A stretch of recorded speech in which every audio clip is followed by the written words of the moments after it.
નમસ્કાર, ગ્લોબલ એક્સપ્રેસમાં તમારું સ્વાગત છે. હું આપની સાથે ચેતન. આજના અમેરિકાના તારીખ 10 એપ્રિલ 2026ના મુખ્ય સમાચારોની વાત કરીશું. અમેરિકામાં રહો છો, અમેરિકાના રોજના અપડેટ જાણવા માટે ગ્લોબલ એક્સપ્રેસને સબસ્ક્રાઇબ કરવાનું ચૂકતા નહીં.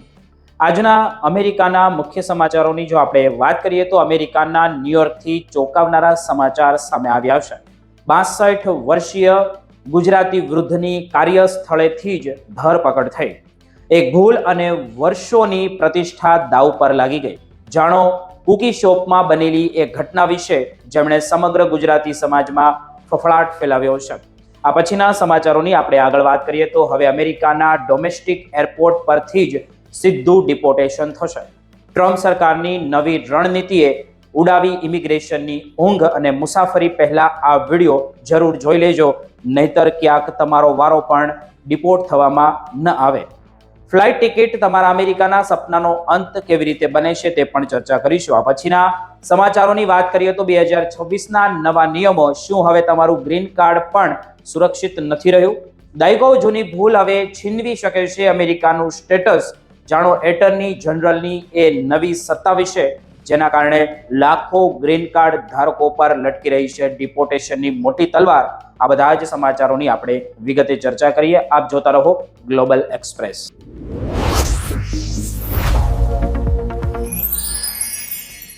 આજે અમે તમારી સમક્ષ એક એવી ગંભીર અને આંખ ઉઘાડનારી ઘટના લઈને આવ્યા છીએ, જેમણે 7 સમંદર પાર અમેરિકામાં વસતા આપણા ગુજરાતી સમાજમાં ચર્ચા જગાવી છે. ન્યુયોર્ક રાજ્યના વિક્ટર ટાઉનમાંથી એક અત્યંત દુઃખદ સમાચાર સામે આવ્યા છે, જ્યાં આપણા પોતાના ગુજરાતીની માટીના અને હાલ અમેરિકામાં સ્થાયી થયેલા એક 62 વર્ષીય ગુજરાતી પુરુષની કાર્યસ્થળ પર ગેરવર્તણૂકના આરોપમાં ધરપકડ કરવામાં આવી છે. આ ઘટના ન્યુયોર્કના ફેરપોર્ટ વિસ્તારની છે, જ્યાં વિક્ટર ક્રોસિંગ પ્લાઝામાં આવેલા પ્રખ્યાત જે ક્રમલ કુકી શોપમાં આ ગંભીર કિસ્સો બન્યો છે. અમેરિકામાં કાયદાઓ કેટલા કડક છે અને ખાસ કરીને મહિલાઓની સુરક્ષાઓને લઈને ત્યાંનું તંત્ર કેટલું સજાગ રહે છે તે આ કિસ્સા પરથી સ્પષ્ટ સમજી શકાય છે. પોલીસના સત્તાવાર રિપોર્ટ અનુસાર આરોપીની ઓળખ 62 વર્ષીય અરવિંદભાઈ ઉકાભાઈ પટેલ તરીકે થઈ છે, જેઓ તે જ કુકી શોપમાં કર્મચારી તરીકે ફરજ બજાવતા હતા. તેમની સાથે કામ કરતી એક યુવાન મહિલા સહકર્મીએ તેમની સામે ગંભીર આરોપ લગાવ્યા છે. આરોપ મુજબ કામ દરમિયાન અરવિંદભાઈએ તે યુવતી સાથે અણબના કર્યા હોય, શારીરિક સંપર્ક રાખ્યો હતો, જેમને ન્યુયોર્ક સ્ટેટના કાયદા મુજબ ફોર્સિબલ ટચિંગ એટલે કે બળજબરી પૂર્વકનો સ્પર્શ ગણવામાં આવે છે. આ કાયદા હેઠળ કોઈ પણ વ્યક્તિની મરજી વિરુદ્ધ તેને શારીરિક રીતે સ્પર્શ કરવો એ ગુનો બને છે. ભોગ બનનાર યુવતીએ આ બાબતને નજરઅંદાજ કરવાને બદલે તાત્કાલિક પોલીસનો સંપર્ક કર્યો હતો, જે બાદ ઓરેન્ટિયોમાં કાઉન્ટી શરીફ ઓફિસ તરફથી એક્શનમાં આવી હતી. પોલીસ અને ડેપ્યુટી સ્ટેટ અને ડેપ્યુટી પેનલ દ્વારા આ મામલે ખૂબ જ ઝીણવટભરી તપાસ હાથ ધરવામાં આવી હતી. તેમણે કાર્યસ્થળના અન્ય કર્મચારીઓના નિવેદનો લીધા હતા અને પુરાવાઓ એકઠા કર્યા હતા. તપાસમાં તથ્ય જાણવા મળ્યું કે ગત મંગળવારે બપોરના સમયે જ્યારે કુકી શોપમાં સામાન્ય રીતે ગ્રાહકની અવરજવર હોય છે, ત્યારે જ પોલીસ ત્યાં પહોંચી હતી અને અરવિંદભાઈ પટેલને તેમના કામના સ્થળેથી જ કસ્ટડીમાં લીધા હતા. આ દ્રશ્યો જોઈને ત્યાં હાજર અન્ય સ્ટાફ પણ ચોંકી ગયો હતો. તેમને તાત્કાલિક ઓન્ટેરિયો કાઉન્ટી જેલમાં લઈ જવામાં આવ્યા હતા, જ્યાં તેમની પર ક્લાસ A મિસડેમેનર હેઠળ જાતીય અપરાધનો ગુનો દાખલ કરવામાં આવ્યો છે. જોકે હાલમાં તેમને કોર્ટમાં હાજર રહેવાની નોટિસ આપીને મુક્ત કરવામાં આવ્યા છે, પરંતુ આગામી દિવસોમાં તેમને વિક્ટર ટાઉન કોર્ટમાં જજ સમક્ષ હાજર થઈને પોતાના ગુનાનો જવાબ આપવો જ રહ્યો. આ ઘટના આપણને સૌને એક મોટો સંદેશ આપે છે, ખાસ કરીને અમેરિકામાં કે જેઓ NRI છે, અમેરિકામાં વર્ષોથી છે. અમેરિકા જેવા દેશમાં વર્કપ્લેસ એથિક્સ અને પ્રોફેશનલ બાઉન્ડ્રીઝનું કેટલું મહત્વ છે. અમેરિકામાં કદાચ જે વ્યવહાર સામાન્ય લાગતો હોય તે વિદેશમાં ગંભીર ગુનો બની શકે છે. ખાસ કરીને મી ટુ જેવી ચળવળો બાદ ત્યાંની કંપનીઓ અને પોલીસ વિભાગ આવા કિસ્સાઓમાં ઝીરો ટોલરન્સ નીતિ અપનાવે છે. અરવિંદભાઈની ઉંમર 62 વર્ષ હોવા છતાં કાયદાએ તેમના કોઈ રાહત તેમને આપી જ નથી. તે દર્શાવે છે કે કાયદો દરેક માટે સમાન છે. આ કિસ્સો દરેક ગુજરાતી ભાઈ બહેનો માટે એક ચેતવણી સમાન છે, જેઓ વિદેશમાં રોજગારી મેળવવા માટે જઈ રહ્યા છે. કાર્યસ્થળ પર હંમેશા ગરિમા જાળવવી અને બીજાના જે અંગત સ્પેસનો આદર કરવો એ અત્યંત અનિવાર્ય છે. નાનકડી ગેરસમજ, અયોગ્ય વ્યવહાર તમારી વર્ષોની મહેનત અને પ્રતિષ્ઠા પર પાણી ફેરવી શકે છે. મિત્રો, અમે આ સમાચાર દ્વારા માત્ર એટલું જ કહેવા માંગીએ છીએ કે વિદેશમાં રહેતી વખતે ત્યાંના કાયદાઓ અને સંસ્કૃતિઓને સમજવી ખૂબ જરૂરી છે. આપણા ગુજરાતી સમાજ મહેનતુ અને પ્રામાણિક ગણાય છે, ત્યારે આવી ઘટનાઓ સમગ્ર સમાજ માટે એક દુઃખદ ગણી શકાય તેવી વાત છે.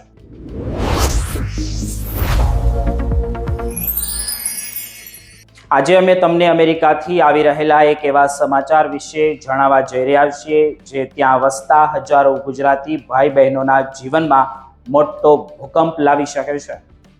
ટ્રમ્પ સરકારની જે વહીવટી તંત્ર હેઠળ અમેરિકન ઇમિગ્રેશન સત્તાવાળાઓએ હવે એક અત્યંત આક્રમક અભિગમ અપનાવ્યો છે, જે અંતર્ગત જે લોકો પાસે કાયદેસરના દસ્તાવેજો નથી તેમને હવે સીધા ડોમેસ્ટિક એરપોર્ટ પરથી જ પકડીને ડિપોર્ટ કરવામાં આવી રહ્યા છે. અત્યાર સુધી જે એરપોર્ટ પર સુરક્ષા તપાસ માત્ર મુસાફરી માટે હતી, તે હવે ઇમિગ્રેશન વિભાગોની મુખ્ય ચેકપોઇન્ટ બની ગયા હોય તેવું દેખાઈ રહ્યું છે.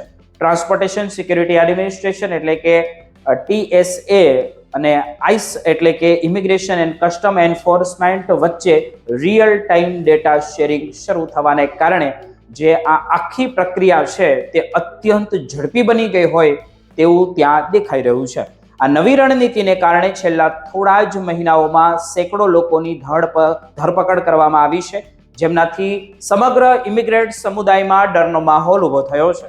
આપણે એક વાસ્તવિક કિસ્સા દ્વારા આ સમજીએ તો એક 35 વર્ષનો વ્યક્તિ જે છેલ્લા 2 દાયકાથી અમેરિકામાં પોતાનું ઘર બનાવીને રહેતો હતો, તે શિકાગો એરપોર્ટ પર જ્યારે એક સાદી ડોમેસ્ટિક ફ્લાઇટ પકડવા માટે પહોંચ્યો ત્યારે તેની સાથે જે થયું તે તમે કલ્પના પણ ન કરી શકો. એ કલ્પના બહાર હતું. તે વર્ષમાં ઘણીવાર આવી ફ્લાઇટ લેતો હતો, પરંતુ આ વખતે જેવો તે સિક્યુરિટી કાઉન્ટર પર પોતાનું ID બતાવવા ગયો કે તરત જ અધિકારીઓએ તેને લાઇનમાંથી બાજુ પર કરી દીધો અને માત્ર 2 થી 4 મિનિટમાં જ 3 ICE અધિકારીઓ ત્યાં આવી પહોંચ્યા અને તેની ધરપકડ પણ કરી લીધી. તે વ્યક્તિને કંઈ સમજાય તે પહેલા જ તેની પ્રોસેસ પૂરી કરીને તેને અમેરિકાથી બહાર મોકલી દેવામાં આવ્યો અને હવે તે ઊંડા પછતાવા સાથે પોતાના દેશમાં બેઠો છે. તેણે તે દિવસે મુસાફરી કેમ કરી, આ માત્ર એક વ્યક્તિની વાત નથી મિત્રો, પરંતુ જે રૂટ્સના રિપોર્ટ મુજબ અત્યારે સુધીની અંદર જોઈએ તો 800 થી વધુ મુસાફરોની આ રીતે ધરપકડ કરવામાં આવી છે કે પછી થઈ ચૂકી એવું ગણી શકાય. ટ્રમ્પ સરકારે દેશના ઓછામાં ઓછા 10 મોટા એરપોર્ટ પર પોતાની ખાસ ટીમો ત્યાં તૈનાત કરી દીધી છે અને ગુપ્ત રીતે કામ કરે છે, જે તમને ખબર પણ ન પડે અને મુસાફરોની વિગત તપાસે છે. જે લોકો પાસે ઇમિગ્રેશન કોર્ટના ફાઇલિંગ ડિપોર્ટેશન ઓર્ડર હોય તેવા લોકોને પકડવા માટે એક મોટું ઝાડ બિછાવવામાં આવ્યું છે. અગાઉ ICE માટે આવા લોકોને શોધવા મુશ્કેલ હતા, કારણ કે તેમની પાસે કોઈ નિશ્ચિત સરનામા નહોતા. પરંતુ હવે જ્યારે પણ કોઈ વ્યક્તિ ટિકિટ બુક કરાવે ત્યારે તેનું નામ અને જન્મ તારીખ સીધી ઇમિગ્રેશન વિભાગના ડેટાબેઝ સાથે મેચ કરવામાં આવે છે. જો નામ મળી જાય તો એરપોર્ટ પર સિક્યુરિટી ચેક વખતે જ તેમને પકડી લેવામાં આવે છે. જાન્યુઆરી 2025 થી આ કડક નિયમો અમલમાં બન્યા છે અને બાયોમેટ્રિક સિસ્ટમ પણ તેમાં ભાગ આપી રહી છે અને તેના આંકડાઓ પણ ચોંકાવનારા છે. ફેબ્રુઆરી સુધીમાં 31,000 થી વધુ મુસાફરોની વિગતો શેર કરવામાં આવી હતી. તેમાંથી જોઈએ તો 800 થી વધુ લોકો અત્યારે જેલના સળિયા પાછળ છે અથવા તો પોતાના દેશ પરત મોકલી દેવામાં આવ્યા છે. માર્ચ મહિનાના અંતમાં સાન ફ્રાન્સિસ્કો એરપોર્ટ પર પણ આવી જ એક ઘટના બની હતી, જ્યાં એક માતા અને પુત્રીએ જ્યારે સિક્યુરિટી ચેકિંગ દરમિયાન જ પકડવામાં આવ્યા અને જેને કારણે એરપોર્ટ પર ભારે હંગામો થયો હતો અને બંને મા દીકરી ત્યાં રડી પડ્યા હતા અને સ્થિતિ એવી બની હતી કે 911 પર ઇમરજન્સી કોલ પણ કરવો પડ્યો હતો. આ બંનેને માત્ર 2 જ દિવસમાં પ્રોસેસ પૂરી કરીને ડિપોર્ટ કરી દેવામાં આવ્યા હતા. આ બાબત દર્શાવે છે કે હવે અમેરિકન સિસ્ટમ કેટલી ઝડપી અને કડક બની ગઈ છે. આપણા ગુજરાતી ભાઈ બહેનો માટે આ એક લાલ બત્તી સમાન કિસ્સો છે. જો તમે અમેરિકામાં કાયદેસરના સ્ટેટસ વગર અત્યારે ત્યાં રહી રહ્યા હો અને ડોમેસ્ટિક ફ્લાઇટ લેવી પડે એમ હોય અને હવે તમારે તમારા માટે તે જોખમી સાબિત થઈ શકે છે. એક નાનકડી મુસાફરી તમારા વર્ષોના સપના અને મહેનત પર પાણી પણ ફેરવી શકે છે. નિષ્ણાતો તો એવી સલાહ આપી રહ્યા છે કે જો તમારા ઇમિગ્રેશન સ્ટેટસ વિશે કોઈ પણ પ્રકારની શંકા તમને હોય, બિનજરૂરી મુસાફરી તમારે ત્યારે જ ટાળી દેવી જોઈએ અને તાત્કાલિક કોઈ સારા વકીલની સલાહ લેવી જોઈએ, કારણ કે એરપોર્ટ હવે સેફ ઝોન રહ્યા નથી. આ નવી વ્યવસ્થા ડેટા શેરિંગ દ્વારા તમારી દરેક હિલચાલ પર નજર રાખવામાં આવી રહી છે. ઘણા લોકો એમ વિચારતા હશે કે મુસાફરી કરે છે તો અગાઉ તો ઘણીવાર અમે ગયા હતા અને કશું થયું નથી, પરંતુ હવે તે દિવસો ગયા અને હવે નવા નિયમોમાં સુરક્ષા તપાસના નામે ધરપકડો થઈ રહી છે. મિત્રો, આઈસની જે કાર્યવાહી છે તે અંગે કોઈ અપડેટ આવશે તો અમે તમને જણાવતા રહીશું. ચાલો ફરીથી મળીશું એક નવા વિડીયો સાથે.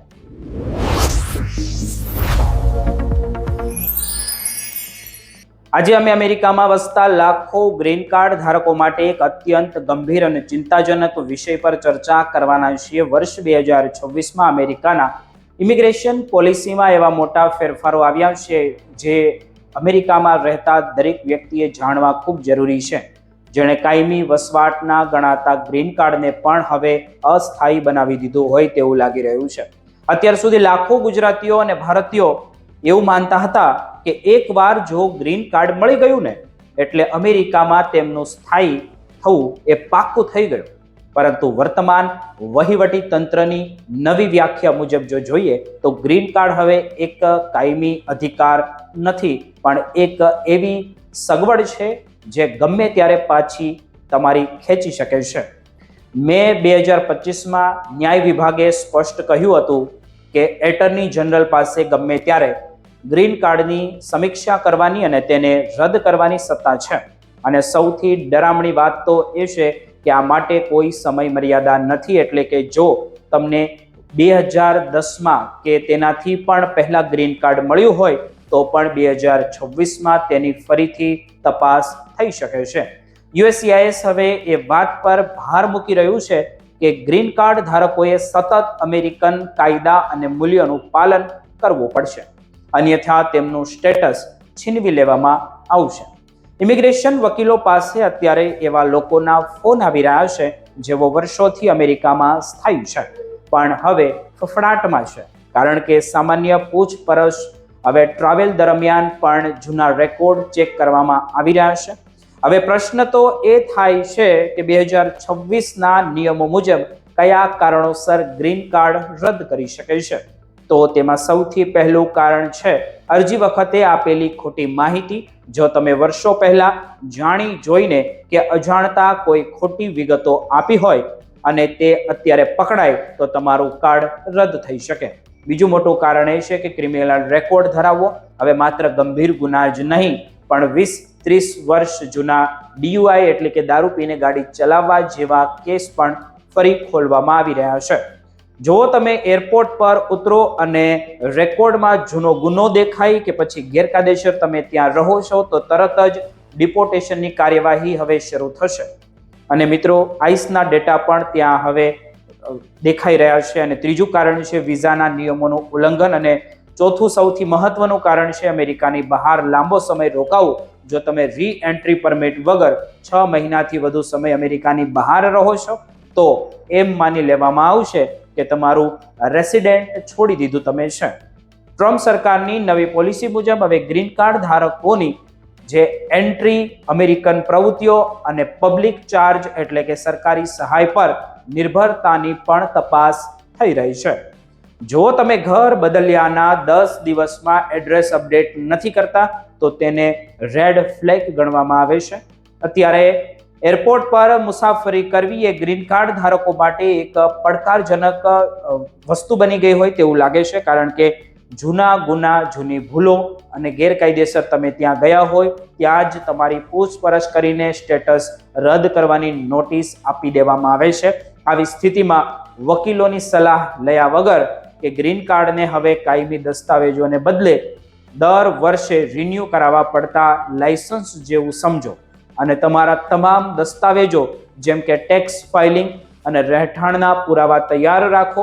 જે લોકો પાસે લગ્ન કે રોકાણ દ્વારા મળેલું જે કન્ડિશનલ ગ્રીન કાર્ડ છે તેમણે તો ખાસ સાવચેત રહેવાની જરૂર છે, કારણ કે સમય મર્યાદા ચૂક્યા તો સીધું સ્ટેટસ ટર્મિનેટ થઈ જશે. જો કે લોકો કાયદાનું પાલન કરે છે અને અમેરિકા સાથે મજબૂત સંબંધો ધરાવે છે તેમને ડરવાની કોઈ જરૂર નથી, પણ સાવચેતી રાખવી અનિવાર્ય છે. જો તમને રિવોકેશનની નોટિસ મળે તો તરત જ કાનૂની મદદ લેવી જોઈએ. મિત્રો, ચાલો ફરીથી મળીશું એક નવા વિડીયો સાથે. વિડીયો જોવા બદલ આભાર. કોઈ નવી અપડેટ આવશે તો તમને જણાવીશું અને ચેનલને સબસ્ક્રાઇબ કરવાનું ભૂલતા નહીં, ગ્લોબલ એક્સપ્રેસને.